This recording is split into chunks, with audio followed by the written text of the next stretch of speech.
Welcome to this webinar, What is RTI? My name is Winsome Wade, and I am a technical assistance provider for the National Center on Response to Intervention. This is one of 11 webinars developed by the National Center on Response to Intervention. There are other modules that go deeper into the types of assessments used within an RTI framework, stages of RTI implementation, and the essential components of RTI. Database decision-making, which is at the heart of RTI, is embedded within many of these webinars. If you have not already done so, you may want to print out the accompanying handout. The What is RTI webinar is the first webinar in the Implementer series. The aim is to create a shared understanding of what is RTI, as well as shared vocabulary for discussing RTI. This webinar provides you with a basic understanding of how the National Center defines RTI, the 4 essential components of RTI, and a brief overview of implementation. On our website at the National Center, you can receive additional background information by viewing other webinars, such as understanding types of assessment within an RTI framework and stages of implementation. And you can delve more in-depth into the essential components, which are screening, progress monitoring, the multi-level prevention system, and database decision-making. On this webinar, you will learn more about understanding how RTI is defined by the National Center, articulating the 4 essential components of RTI, and recognizing considerations for implementing RTI. One helpful way to check your understanding throughout this webinar is to complete the accompanying vocabulary handout. You may pause at this time and find the handout. The handout provides a table with a list of key terms on the left side, and to the right, you can track your understanding before and after viewing the webinar. Before viewing the webinar, you should make predictions on the meaning of each term. Throughout the webinar, you can complete the final meaning column based on the definitions provided, and you certainly can draw a picture, a sketch, or give an example, add anything that's helpful to you to remember what you learn. You can see how in this example, we were able to clarify the meaning of primary prevention level after watching the webinar. So why RTI? Research strongly suggests that effective implementation of RTI results in sustained improvements in academic performance, decreased expulsion, behavior referral, and suspension rates, decreased inappropriate special education referral, and placement rates. So how do we define RTI at the National Center on Response to Intervention? RTI has a definition that includes what the National Center considers to be the essential components. Response to intervention integrates assessment and intervention within a school-wide, multi-level prevention system to maximize student achievement and reduce behavior problems. It is important to point out that RTI is a school-wide prevention system as opposed to a pre-referral process for special education. And it is also a multi-level system as opposed to a multi-tier system. There are 3 levels of prevention in an RTI framework. States, districts, and schools can have multiple tiers within each of those 3 levels of instruction in order to provide students with multiple opportunities of intensity of support. Further defining RTI are the essential components. The first component involves schools identifying students at risk for poor learning outcomes. We commonly refer to this process as universal screening. The next component involves the progress monitoring. The third component relates to providing evidence-based interventions based on a student's responsiveness to instruction and intervention. It is not merely the delivery of the interventions that's important, but that there's a multi-level prevention system in which students have access to increasingly intense levels of instruction and interventions in multiple tiers. The last component involves the use of data. So that's screening data, progress monitoring data, etc., to adjust the intensity and the nature of those interventions based on student responsiveness. In other words, there is an explicit, systematic process for data-based decision-making. Some people mistakenly believe that RTI involves only special education. It is important to remember that RTI is a school-wide, multi-level prevention system that results in data. This data then is used as part of the determination process for identifying students with specific learning disabilities or other disabilities in accordance with the state law. So let's go now to the essential components of RTI more in depth. Those essential components, again, are screening, progress monitoring, school-wide multi-level prevention system, and data-based decision-making. Based on the definition, the Center has identified these 4 essential components. Screening is a system for identifying students at risk for poor learning outcomes. Screening is done at least twice a year. It's recommended that universal screening is done 3 times per year. Progress monitoring. A system for monitoring the effectiveness of the supports provided to students. We'll talk more about progress monitoring in future slides. The school-wide multi-level prevention system, at least 3 increasingly intense levels of instructional support. The first one, primary. That is the core instruction and curriculum provided to all students. The secondary level of prevention, which is in addition to the primary level and provides more targeted supports based on students' needs.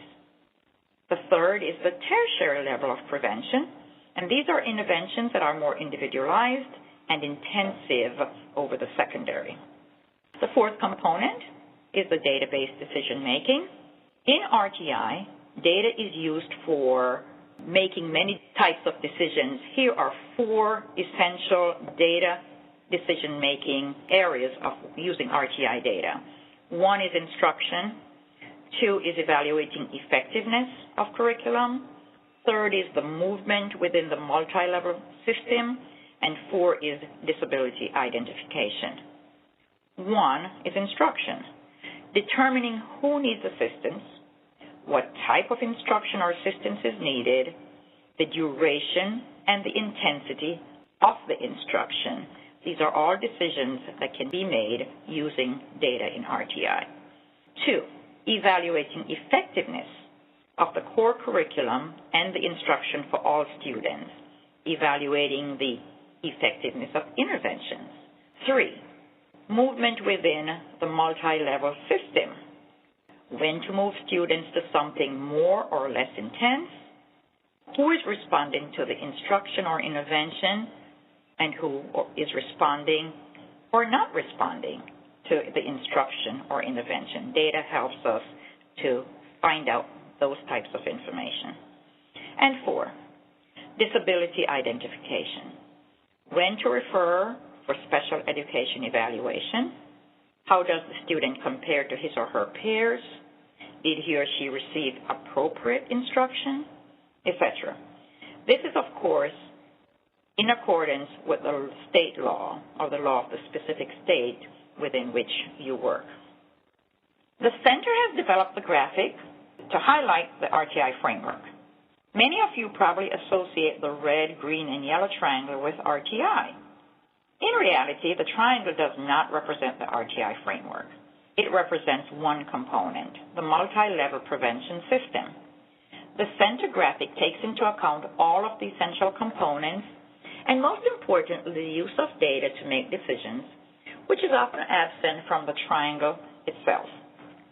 If you look to the left, you see screening. To the far right, progress monitoring. And at the bottom, you see the multi-level prevention system. The 3 outer components require the necessary parts of data-based decision-making. This is why the arrows travel in both directions. If the three other components are in place, but database decision-making is absent, then RTI is technically not being implemented. In the center ring, you see the phrase culturally responsive, meaning the screening tools, progress monitoring tools, core instruction, interventions, and database decision-making procedures should be culturally responsive. In the same ring, you notice the phrase evidence-based, implying that all components are evidence-based. If these components are implemented through a cohesive model, it is expected that student outcomes will be improved. I'm now going to talk about each essential component with just a little bit more detail. The first component is screening. The purpose of screening is to identify those students who are at risk for poor learning outcomes. Because RTI is a framework for providing service, the outcomes you are concerned about could be anything: academic achievement, behavior, graduation, post-school outcomes, etc. Sites, the state, the district, schools typically identify what outcomes students are expected to achieve, and then screen to see which students are not likely to achieve those outcomes. Screening can answer these two questions. Is your core curriculum and instruction effective? Which students need additional assessment and instruction? For example, if the desired outcome is graduation, a quick screen for attendance and credits, predictors of graduation, can reveal which students are not likely to meet requirements for graduation and might need additional support.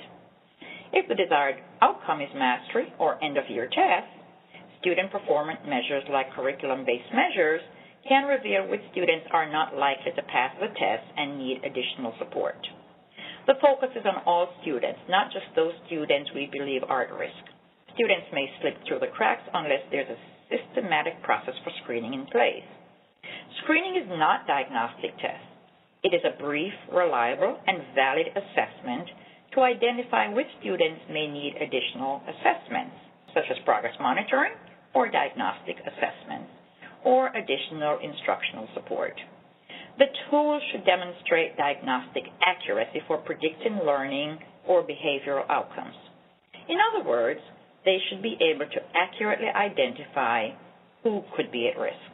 At a minimum, screening should be administered more than once per year, typically 3 times per year, such as the beginning of the school year, the middle of the school year, maybe in January, and at the end of the school year. Schools and districts that wish to use screening data to evaluate program effectiveness, to establish local norms or cut scores, and to provide data to the next year teacher typically choose to administer the screening assessments 3 times per year. Again, the fall, the winter, and the spring. Spring generally later in the spring, not necessarily at the end of the school year, but later in the spring, and should select a screening tool that provides alternative forms and multiple benchmarks. The Center has developed a screening tool chart that can be accessed through our website at www.rti4success.org.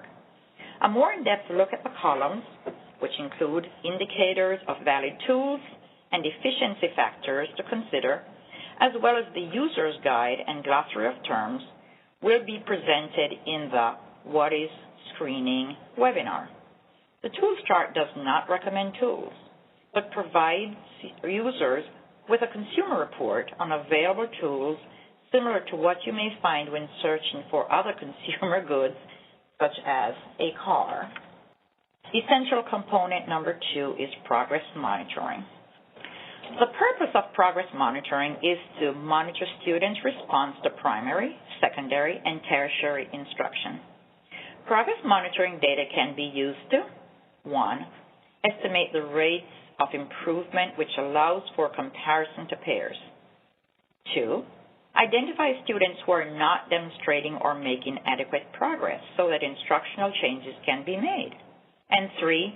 Compare the efficiency of different forms of instruction. In other words, Identify the instructional approach or the intervention that led to the greatest growth among students.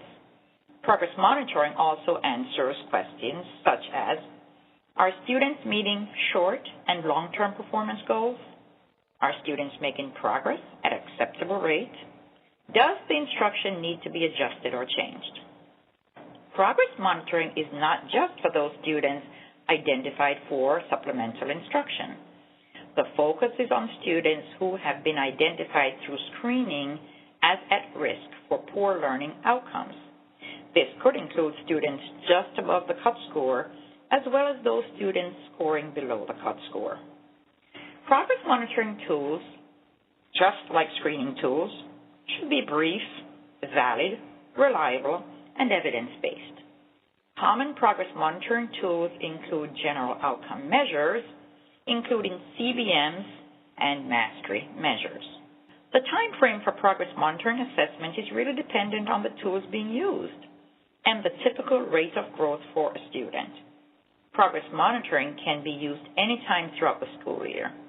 With progress monitoring, students are assessed at regular intervals, such as weekly, biweekly, or monthly, to produce accurate and meaningful results that teachers can use to quantify short and long-term student gains toward end-of-year goals.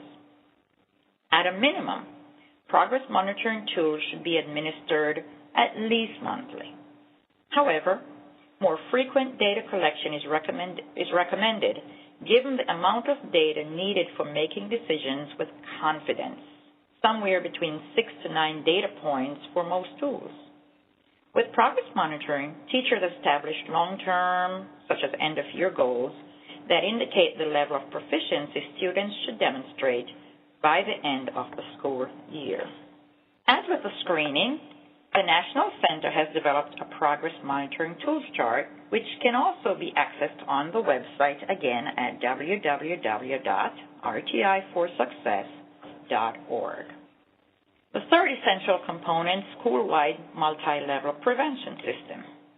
School-wide implies prevention instruction for all students. This does not mean providing a series of interventions for some students. This instructional system is also designed to be preventive, meaning instructional supports are put in place before a child fails. It is important to remember that special education is not what we're trying to prevent. Instead, special education is another level of support designed to prevent general school failure. When many folks think of RTI, they imagine this triangle. The triangle represents 3 levels of prevention and the percentage of students that would be expected to benefit from these levels of prevention in an effective system. The first, or the primary level, is indicated in green. It is expected that most students, at least 80%, should benefit from differentiated instruction within the core instruction at the primary level. The next level, or the secondary level of prevention, is supplemental to the primary level. It is expected that about 10 to 15% of students will need supplemental small group instruction to benefit from core instruction and curriculum. The top level, or the tertiary level, includes more specialized, individualized systems for students with intensive needs.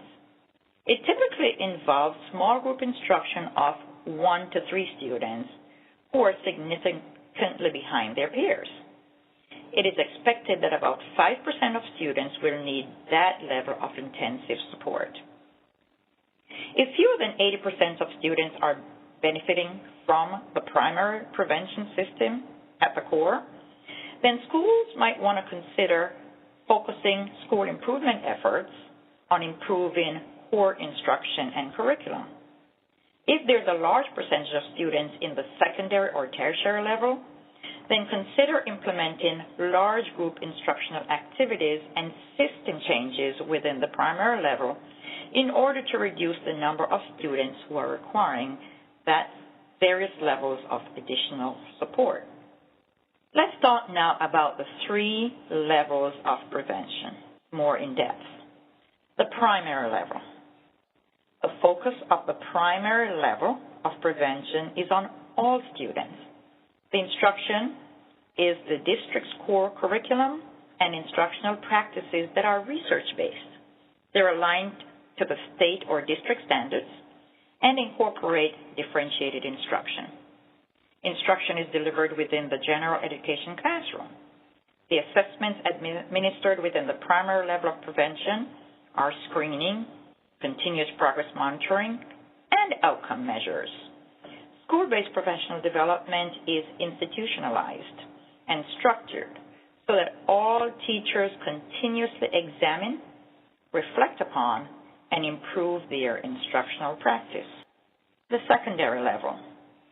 The focus of the secondary level of prevention is on students identified through screening as at risk for poor learning outcomes.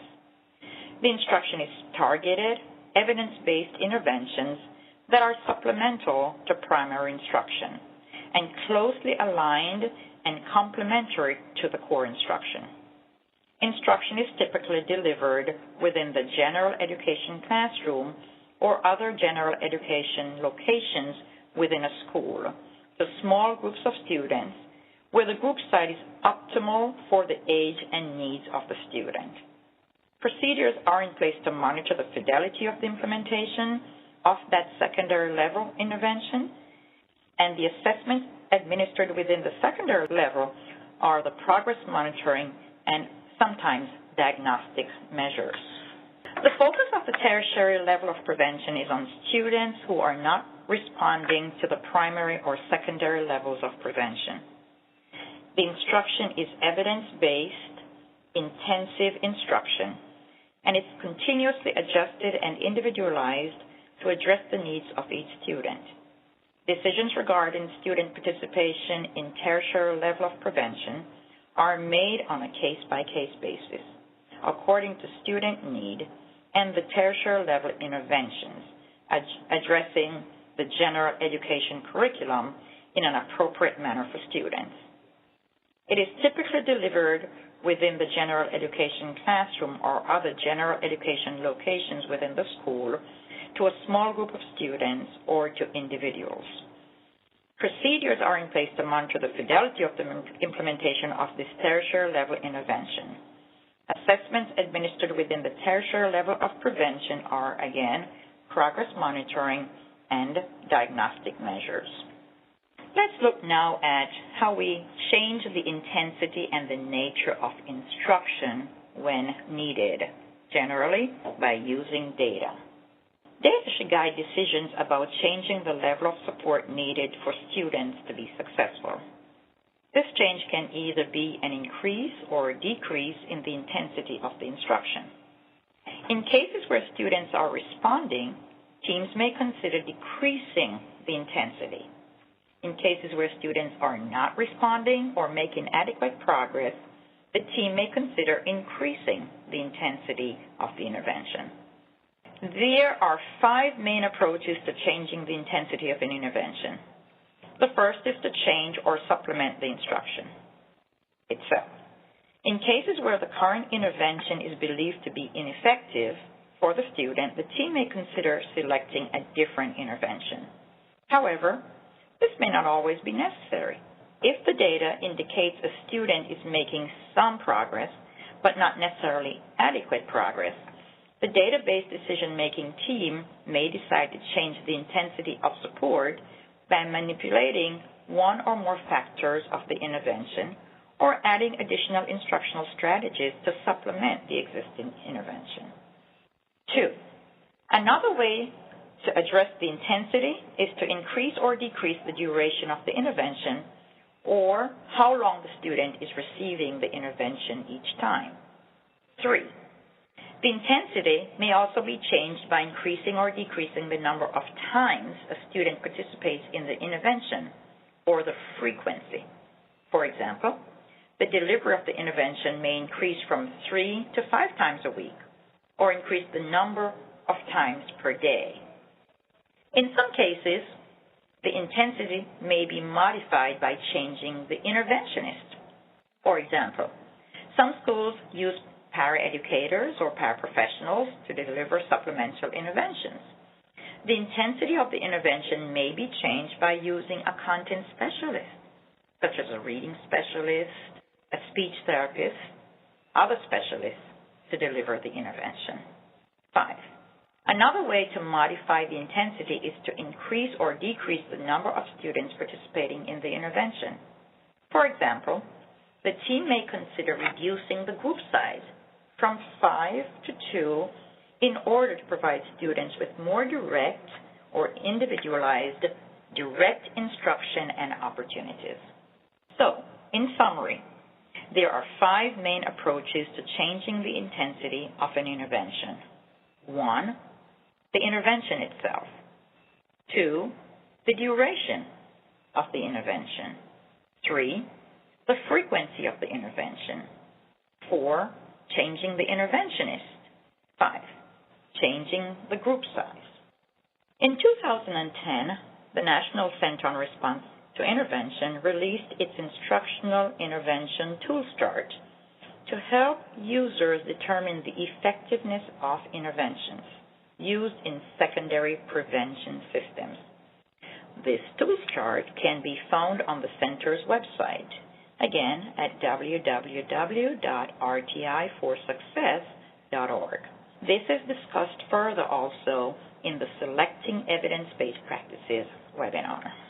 The 4th essential component of an RTI framework is database decision-making. In a comprehensive RTI framework, database decision-making relies on data analysis occurring at all levels of RTI implementation, not just at the student level. For example, states may use RTI data to establish policy and guidance and allocate resources. Districts may use data to evaluate the effectiveness of RTI, establish policies and procedures, and allocate or reallocate resources.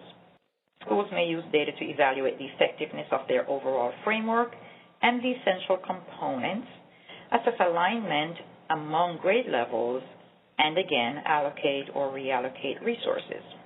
Grade level teams may use data to evaluate their core instruction and curriculum, identify students for secondary and tertiary instruction, and again, reallocate or allocate resources. Data analysis and decision-making occur in all levels of prevention. For example, in primary prevention, the interest is the effectiveness of the core instruction. With secondary and tertiary prevention, the interest is in student-level decisions, but also how well particular interventions work for the majority of students in the secondary or tertiary levels. Districts and schools should have established routines and procedures, ideally in writing, for making these decisions. Written procedures increase fidelity of the database decision-making process.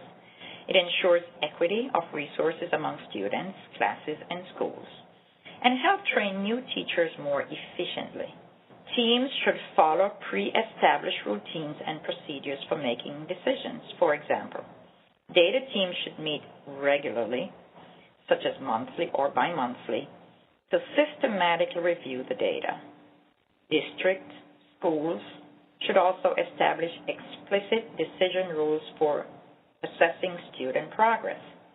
This includes goal-setting procedures, changing instruction or intervention, referring students to special programs, and moving students to more or less intensive tiers.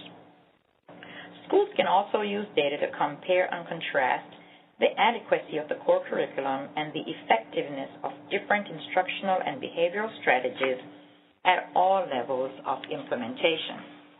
Some common database decision-making types are around instruction, evaluating the effectiveness of interventions, movement within the multi-level prevention system, and again, disability identification in accordance with state law. These are the most common types of decisions that schools make.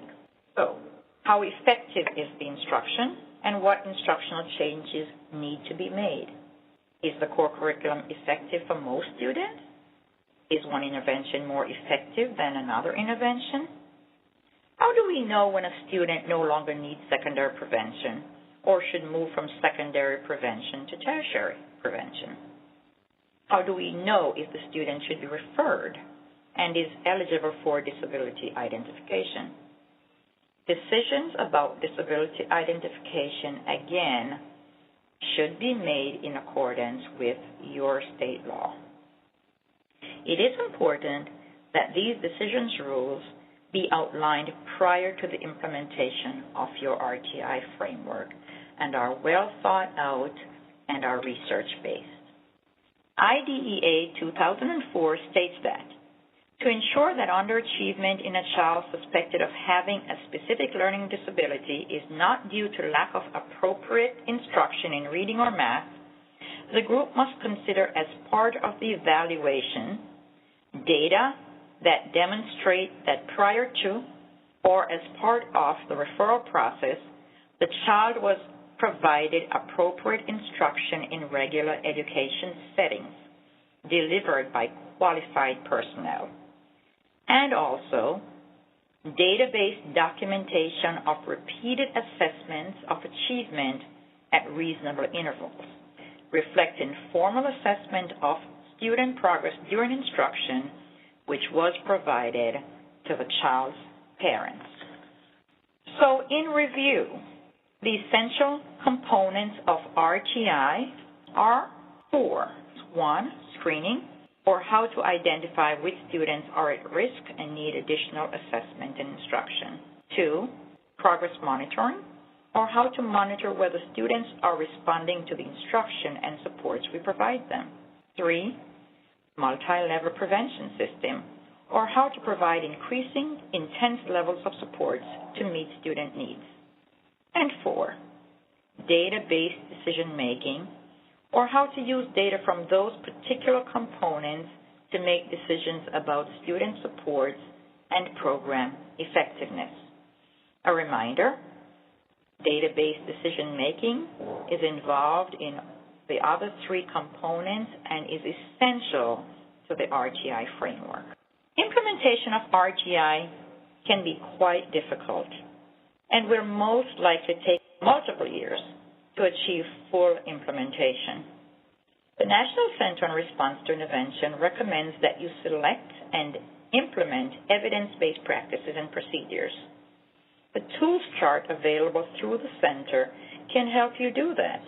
Again, we have a screening tools chart, a progress monitoring tools chart, and an instruction tools chart available right on our website. You should also implement the essential components and identified framework with integrity. It's not enough to deliver the core instruction and interventions with integrity. You must also ensure that the screening and progress monitoring assessments are administered consistently and that database decision-making procedures are also implemented with integrity. It is important to ensure that cultural and linguistic and socioeconomic factors are reflected in your RTI framework and in its components.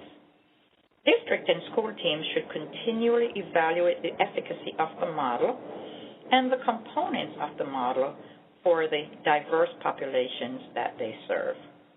On the tools chart, there's a column that provides information about how these particular tools have been used with different groups.